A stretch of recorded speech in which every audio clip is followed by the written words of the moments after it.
Breast discharge महिलाओं में उनके स्तनों से डिस्चार्ज होना, कभी कभी वाटरी डिस्चार्ज होना, कभी कभी येलोइश या ग्रीनिश डिस्चार्ज होना, कभी कभी मिल्किश वाइटिश डिस्चार्ज होना और कभी कभी तो ब्लड की तरह या ब्राउन कलर का डिस्चार्ज होना। क्या ये नॉर्मल है या आपको डॉक्टर को कंसल्ट करना है? तो अगर आपको प्रेगनेंसी के टाइम में या उसके बाद का जो टाइम होता है जब आप बेबी को ब्रेस्ट फीड कराते हो, इस टाइम पे अगर आपको ब्रेस्ट से डिस्चार्ज हो रहा है तब ये बिल्कुल नॉर्मल है।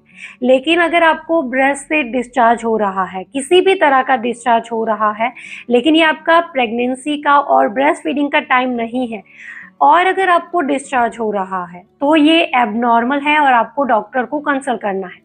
ब्रेस्ट डिस्चार्ज के पीछे रीजन क्या हो सकते हैं? तो कभी कभी ब्रेस्ट में कोई इन्फेक्शन होता है, उसकी वजह से डिस्चार्ज होता है। कभी कभी थायराइड की वजह से जो हार्मोनल इम्बैलेंस होता है, या कई बार स्ट्रेस की वजह से भी हार्मोनल इम्बैलेंस होता है, उसकी वजह से भी डिस्चार्ज हो सकता है। कई बार किसी दवाई की साइड इफेक्ट की वजह से, जैसे एंटी डिप्रेशन या बीपी की या एसिडिटी की दवाई, या कई बार हर्बल दवाई की भी साइड इफेक्ट की वजह से आपको डिस्चार्ज हो सकता है, और कई बार ब्रेस्ट कैंसर की वजह से भी ये डिस्चार्ज हो सकता है। तो कोई भी डिस्चार्ज हो रहा है, डॉक्टर को कंसल्ट करना ज़रूरी है। मैं आपको एक रफ आइडिया दे रही हूँ, कब आपको बहुत ज़्यादा चिंता नहीं करनी है।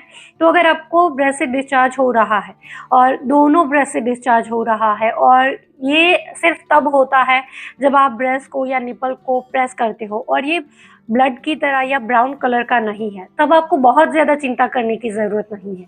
हाँ, डॉक्टर को तो कंसल्ट करना है, लेकिन बहुत ज़्यादा डेंजरस नहीं है। लेकिन अगर आपको सिर्फ एक ब्रेस्ट से डिस्चार्ज हो रहा है, ये ब्लड की तरह या ब्राउन कलर का है, और बिना दबाए भी ये कंटिन्यू होता रहता है, तो ज़्यादा डेंजरस है। मैं ये नहीं कह रही हूँ कि ये कैंसर की वजह से ही है, लेकिन हाँ, रिस्क यहाँ पर थोड़ा सा ज़्यादा होता है। So this is all for today. Thank you. Bye bye.